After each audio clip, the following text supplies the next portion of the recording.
롯데마트 현장에서 8개월 임산부 직원이 과도한 업무로 조산을 한 것으로 확인돼 파장이 예상되고 있다. 참고로 롯데그룹은 2016년 출산 장려 일환으로 국내 대기업 최초 전 계열사의 남성 육아휴직을 의무화하기로 결정했다. 여성 직원은 출산 후 별도의 휴직계 제출 없이 자동으로 육아휴직을 사용할 수 있다.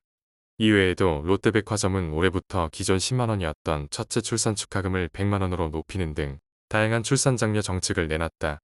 그러나 일각에서는 그룹 차원의 정책이 계열사에는 제대로 미치지 않고 있으며 오히려 역행하는 것 아니냐는 지적도 나오고 있다. 지난 8월 30일 인터넷 커뮤니티 게시판에는 롯데마트에서 근무하는 30대 후반 여성으로 소개한 A씨가 8개월 차 임산부에게 벌인 비인간적이고 비도덕적인 롯데마트 직원들의 행태를 알리는 글을 올려 눈길을 끌었다. 롯데마트 모 지점에서 근무하던 8개월 차 임산부 직원 A씨가 올린 글의 골자는 회사 측의 과도한 업무 지시, 육체적 노동 강요 등으로 조산했다는 내용이었다. A씨는 과도한 업무 및 육체적 노동 강요, 부서 이동 요청 거절로 결국 27주 조산했다. 현재 산재 신청을 하여 심의까지 간 결과 승인을 받았지만 회사의 처우는 달라지는 게 없다고 주장했다. A씨에 따르면 A씨는 계열사 합병으로 인해 입사 8년차의 마트에서 처음 근무하게 됐다. 가공파트로 발령받아 근무했다. A씨는 2023년 10월 임신 사실을 알고 회사에 알렸고 롤테이너당 300kg 미만 중량의 상품을 나르고 정리하는 물류 작업에서 제외되거나 도움을 받고 싶었다고 했다. 하지만 담당 파트장은 임산부라고 봐주지 않는다라고 말하며 A씨를 업무에서 배려해주지 않았다.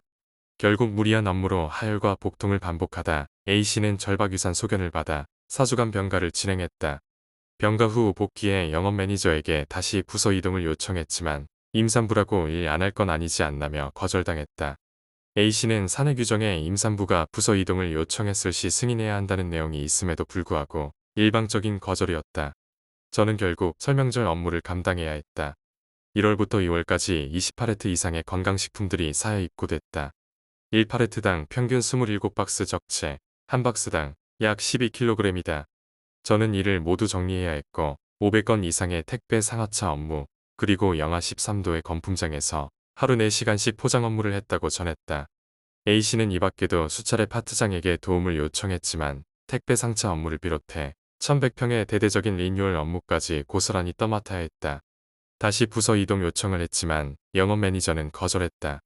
결국 A씨는 일평균 약 2160kg 물류 작업 2차례에 보직 변경 요청의 거절 영하 13도의 지하 건품장에서 4시간씩 계속된 택배 포장 작업 상하차 작업 무전기를 통한 휘몰아치는 업무 지시 보장받지 못한 휴게 및 식사시간 파트장의 편파적인 업무 분배 및 근무 태만 등의 복합적인 사유로 근무 중 양수가 파열됐고 27주 만에 아이를 조산했다.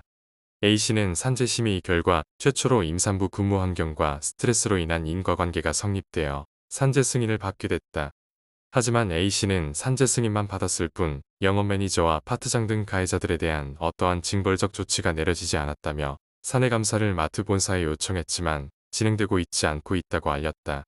한편 이 같은 글에 대해 회사 입장을 듣고자 했지만 연결이 안 됐다. 다만 A씨에 대한 또 다른 언론 기사에 대해 롯데마트 측은 해당 사안을 엄중하게 바라보고 있고 내부적으로 철저하게 조사를 하고 있으며 여러가지 사실관계에 따라 중징계까지 고려하고 있다. 추가적으로 같은 일이 재발하지 않도록 내부적으로 시스템을 점검할 것이라는 입장을 전한 것으로 알려지고 있다.